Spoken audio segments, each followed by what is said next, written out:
Good morning Telangana. నేను మీ ప్రతిష. బులెటిన్ల ముందుగా headlines. రుణమాఫీ కోసం అన్నదాతల సమర భేరీ. నేడు చేలో ప్రజాభవన్ కు పిలుపు.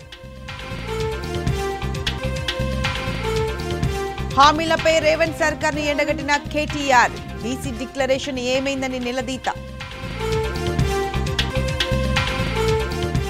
అస్మదీయుల కోసమే ట్రిబుల్-ఆర్ అష్టవంకరలు. ప్రభుత్వ పెద్దలకు మేలు చేసేలా మార్పులు. జమిలీ ఎన్నికలకు కేంద్ర కేబినెట్ గ్రీన్ సిగ్నల్. అంత ఈజీ కాదన్న విపక్షాలు. నిన్న పేజర్లు, తాజాగా వాకీటాకీలు. లెబనాన్లో మరోసారి అనూహ్య దాడులు. నేటి నుంచి భారత్ బంగ్లాదేశ్ మధ్య తొలి టెస్టు. అమీతుమీకి సిద్ధమంటున్న రెండు టీములు.